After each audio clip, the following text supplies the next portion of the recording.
Alright, so Chris again, and what I'm going to talk to you about today is how to make a world that of your own. And I know this is going to be a kind of a contradiction of terms because I use a lot of other people's stuff, and the stuff that is a lot of the stuff that is my own is other people's stuff still adapted, but you'll see how it works. So first off, I want to start off with a story, and the story is one of my friends that I used to play with all the time. God, I don't even know where he's at anymore, but he used to play in a lot of games, and it was a running joke that his GM always stole games from Disney. And so, like 3/4 the way through the campaign, they would always realize that, hey, wait a minute, this is Beauty and the Beast, or hey, wait a minute, this is Cinderella, in every game, the guy loved Disney, he stole from Disney, and he stole vehemently from Disney. I do the same. I have no qualms with stealing from other great minds. I believe that if you make something completely your own, it's going to be like recreating the will. And unless you're the reincarnation of J.R. Tolkien, some of us aren't that good. I consider myself pretty good, but I'm not that good, and I have no qualms with stealing from other people, and do so frequently. But first off, let me talk about how I do my games, and how you can make your own homebrew game and make your own world. First off, if you're a GM and you have played in other games before, what I do is I take characters that I've played in the past that I've retired, and characters that were very notable that my friends have played in the past, and I make them key characters in my town. I always start off with a area. The area is blocked off somehow, and it's off in the middle of nowhere, and so it's isolated. The whole goal is isolation. Now, I've gotten a little bit smarter about this, and my last game, this is what I've done, is it's surrounded on 3 sides by a mountain ridge. The inside of it, the interior of it, is a canopy forest. Now, these trees are about the size of redwoods. They're massive in size, and the interesting thing about it is that it is a temperate rainforest because of the canopy, the way that it's set up as a canopy. Now, this afforded me the ability to do this. 1, I have areas that are forest. 2, I have areas that are Arctic, because the area in itself is Arctic. I have hot springs inside the area, which, because of it being a rainforest and everything, allows it to have swamp areas. The mountain ranges themselves actually provide caverns, and the 4th side is adjacent with the ocean, with this like rocky, very hazardous area for you to travel with a boat that can only be traveled through specific times, deeming by me. Now, the mountains are, you can go through the mountains and actually be able to make it to other towns and everything. However, that would require a guide or some serious maneuvering. So I've already established that I can do anything that I want pretty much with this. Now, I started off with about 10 characters that were well fleshed out. And what I do is, to give you an example, the game I'm currently running, because I like to switch through systems, is I'm running 4.0. And I know there's a lot of people out there that don't like 4th edition. I think 4th edition is fine. It's not near as fun as being a GM to it because the characters are limited in their skill set. And they seem a little bit more on the powered end as far as being able to perform DPS. But other than that, it's a fun system to make characters for, and it's like a fun system that my players love it. I'm surprised as much as my players love it because I got Pathfinder, I got freaking 5.0, and you know they love it. But anyways, I'm running this campaign through Pathfinder. This is my like main course that I'm running through, but and I subscribe to a lot of was it RPG Crate? So I have like these one-shot adventures. So one of my goals, and when I run the game, is to create a non-linear environment. Characters hate the feeling of being railroaded. They hate being forced into an area. So you have to be very good at making them want to go in an area, or you have to give them a lot of options. And so I'm all about giving options. And the other thing that I love about these, and this goes into my next thing, is that they always usually provide an NPC. As you expand with your quest, you add NPCs. The NPCs that they provide and the background that they give you for the NPCs expand upon and their dimension on how they can help you in the game as far as providing resources and other stuff for the characters. Every time you add an NPC to the game, make sure that try at least to have that NPC live, continue to live, and continue to provide quest or resources for the PCs and everything.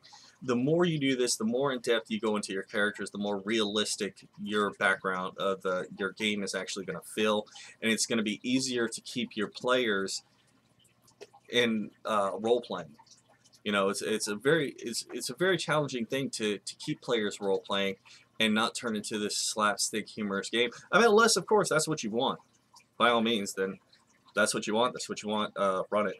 But if you're trying to keep a serious role playing and you're trying to keep everybody in character and you're trying to keep everything running smoothly, stuff like this is going to help you. And it's going to be a lot of work on your part because as a GM and everything, we have to play a lot of characters and we have to be light on our toes.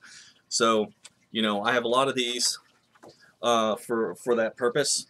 You can get those from RPG Crate. This is another guy that I love. This is Tim Short. Tim Short does this for, what is the name of the game that he does this for? It's Swords and Wizardry, I think it is. Which is essentially it's like D&D First Edition. It's very much like D&D First Edition. But these quickies, you can go to his Patreon and look up Tim Shorts and his Patreon. If you type all those into Google, it'll come up. $5 a month. He'll send these to you, laminated version, quick adventures, and you know, if you ever just need to throw something out there, do it. I would never run anything like this unless you've read it, you know, at least once, preferably twice, you know, if not more. So you have a good grasp of what you want to do. If you really know what's on the card or what's in the on the board, it's going to be a lot easier, not only for you to run, but for you to adapt it smoothly into your own game. Now, this is another thing that RPG Crate provides. Another one is Myth Horde. I know a lot of people don't know about Myth Horde, but Myth Horde provides little adventures that you can go to, and stuff like that is going to make your game a lot easier. And I'm not saying don't do your own stuff. Do your own stuff, you know, but don't limit yourself. You know, unless that's your thing. There's also other things that you can pick up. There is a book by Pathfinder. It's Pathfinder NPCs. Stuff like that is awesome. I got another one. That's crap.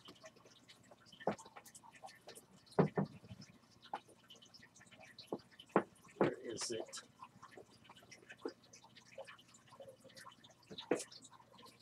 Got another book on NPCs. You know, and make your own NPCs too, or take from other sources or whatever. A good way to do NPCs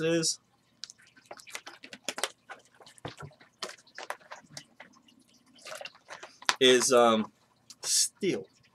So like I've got this NPC now that I'm building, and so I gave him, because I'm having a problem with my game now that I'm currently running, because my wife sent it, and my wife is a pain in the ass. God, that woman is a pain in the ass. I love her to death, but oof. So every time the party goes this way, she wants to go that way, and everybody has like something to motivate them in a direction. My wife is, I don't know. I mean, trying to motivate her to do anything is like trying to herd cats. And so I created an NPC to add into the game, to help move the characters in a direction that I want to. And I added yet another NPC, adding a bleak dog for her, because my wife has a real out of character obsession with dogs. But you know, to help curve her, and plus blink dogs are lawful good, so they're gonna go wherever the suffering is to help do the right thing, and she's gonna follow right behind the dog. But I made this character, and the character's personality I based off of Maximus off of Gladiator. Well, not so much his personality, but his voice. So I put that down as Maximus and everything. So, you know, I talk like Maximus, you know, when I'm doing the character and everything. So I can remember his voice. And do that with your characters and everything. If you think like, you know, like I'm freaking Edward Norton Jack from freaking Fight Club, you know, as you know, this you know, snarky character and everything, that, you know, rogue or whatever, you know, and just make up NPCs and everything. And if you do stuff like that and everything, it's easier to get the personality, do a background on them and everything. Like my guy, what goes right along with Maximus's stuff, and kind of, he was a those the new demon things that they're using, a tiefling. He's a tiefling, and he's lawful good, and he's did all these great things for the country and everything, because, you know, sometimes people overachieve to try and to fit in. So he was trying to overachieve to try and fit in, and so he do all this heroic stuff and everything, so that, you know, there would be no blemish on him. They couldn't say he did anything wrong, and so they would overlook the fact that he was a tiefling, accept his family, and you know, instead of seeing the fact that his red skin and horns and everything, they would see, hey, that's that hero of battle such and such. Well, you know, while he's going out and doing one of these major battles and everything, you know, and collected PTSD like it's on sale. His wife was taken out, raped brutally, and his son was put to the flame. And so he came home after fighting for all these people, to find that his family was brutally killed. And so that is the center of his being. So he's always really downtrodden and everything, because he at the in his inner core, he knows the difference between right or wrong. He walks the path of righteousness. It's the only path for him. But at the same time, he knows the folly of the heart of man. And so you know, and the very things that he loved and everything, his wife and his kid and everything, were destroyed by these people and everything. And he's just so torn on the inside. And so you got to get into your characters, you know, and really give them depth and give them life. And when you give them depth and you give them life, and you have something like that, and then it's not just some stupid saying and all your characters sound the same and everything. Instead, it's this character that has this real emotions, these real prejudices, these real feelings towards stuff and everything. It's not this arbitrary, hi, I'm a dwarf, I hate elves, and hi, I'm an elf, I'm haughty and I hate dwarves, you know. You get what I'm saying? Anyways, okay, so going to the next section is when you run games, and this is my thing on how I run games, is that, and I've said this before, is I run it in sessions, and I run it like a TV show. And so I will have an episode that is a comedy, go lucky, easy enemies, maybe no combat, you know, nothing pressing, you know, chill, relax session, or you know, period of time. I'll have a drama where it's sad, it's depressing, people are dying, it's humanistic, it's you know, it's real dark stuff going on, like some Edgar Allan Poe shit. Then I'll have heavy combat, brutal war, you know, just crazy, unending blood and gore and bash men. Then I'll have high fantasy. It's just, you know, great adventure. You know, may the fun never end, and we're off to adventure, and we are off to find this, and we saw these marvelous things, and this and that, and this and that, and it's just great.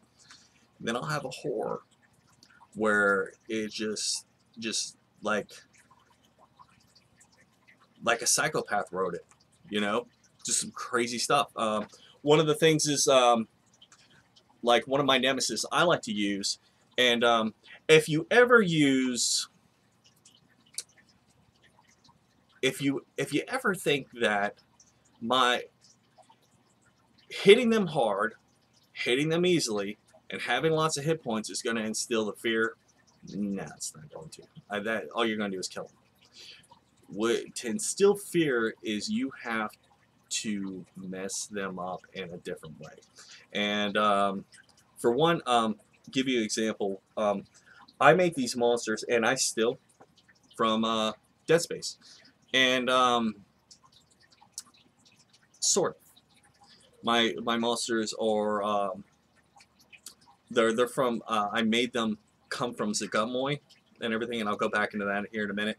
But the monsters are like infected by this demonic fungus, and it's people, and they get this disease, and they slowly wither, and they come back as these kind of demonic zombie fungus things that are infectious. But the thing about them is that they have these abilities that cause you like to rip out this thing that wraps around your throat and pulls you up in the air and freaking starts choking you, and or they spit a cloud of spores, and the spores, you know, fill your lungs, and then you can't breathe and you start choking, and then you're left down to partial actions, you know, or like an acid that spews over you and continues to burn through your armor and stuff, or you know, these viral insects and everything that burst out of this creature, and then they are like tiny swarms, and they climb on top of you and start biting at you, and you have to destroy these swarms. And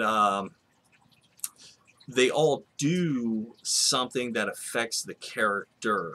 So they're going to do things like they're going to limit your actions. You're not going to be able to do your full attacks. You are going to be limited because of your constitution, and you're choking to death. So they instill a fear because your character is on the verge of dying, or the players are characters are on the verge of dying, but not because they're being beaten to death by losing hit points.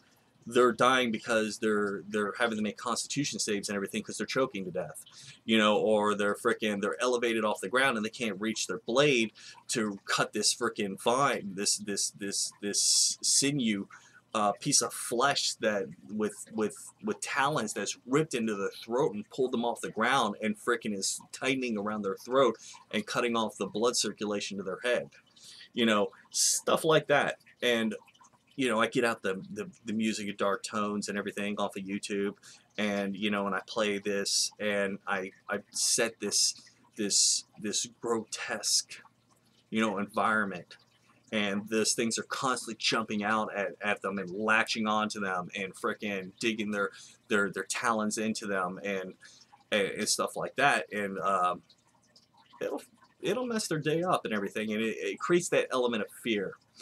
But so we've established that you want to take a small town, you want to build outwards, you want to add NPCs, slowly introduce them, but make sure they're flushed.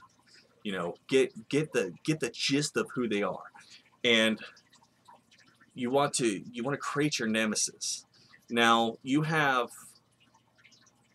normal and one shots of what's going on, and then you slowly adding NPCs, and then you have kind of longer missions that are going to take a little while and everything. But then you have the overarching plot, and the overarching plot consists of this: the players are heroes. They're heroes. They've been, God knows who fated them to save the world, and they are destined for greatness. There is some great thing that they have to get to stop this horrible evil in existence. I know it's a cliche, but this is what happens to happen. Something has to happen to stop this great evil and everything, and they have to go on an adventure to get it, like the frickin' ring. Okay, and you need to have nemesis, and I'm talking about big time nemesis. And you can look up other videos and everything on. Everybody has their own type of nemesis and everything. We've all got our own thing. Some people like this bad guy that he might not be so much as evil as misunderstood, and he's fighting for a cause. I mean, y'all ever seen Serenity? That dude that he was killing people left and right because he wanted to see that that chemical get released everywhere and turn everybody into docile sheep. Everybody's a lamb. And that dude was a nemesis, and that would have been a great nemesis too. My personal is, I love the Rakasha, because the Rakasha are they're always scheming and political, and they're always trying to take over everything, and they're trying to find a way to do it. I love Yanti. Yanti are the same thing. They're always scheming. They're always political. Have lots of assassins, and they are always trying to take over the world. And they've always been forced to keep their numbers limited, and they're always looking for that way to be able to expand their numbers, create an army, and take over the world. And lastly, and this is my favorite, is Zagummoy. I love Zagummoy. Zagummoy is the demonic fungus queen, and she lives, I want to say, in the Beastlands, and she affords me the ability to make up my own crazy fungus creatures that are basically zombies, that are fast moving, and allow me to create my horror element full force with, to me, when I start dealing with Zagummoy as a nemesis, I'm like, The Hills Have Eyes and frickin' Dead Space meets frickin' Last of Us. I'm in. I'm throwing some messed up crap at you, and and I love to cycle back through it and everything. So when I get there and everything, they're like, "What the hell is going on?" Because this stuff is nasty. But you can't stay in that element. It's just like Ravenloft. Ravenloft intentionally has a mist that pulls you in and spits you back out. Because look, if you were to make a game that just brutalizes people, they're not going to enjoy it. I mean, nobody sits there and says, "Oh my God, Dark Souls! God, I love this game. This game is just so great. Man, I'm just No, everybody's like, dude, what's wrong? Dark Souls. I know, man. It's a beautiful game. It's great and everything, but whoa, that game is brutal. And I mean, brutal. But that's what I got to say on that. If you have any questions, just leave them and I'll answer. All right, guys, have a good one.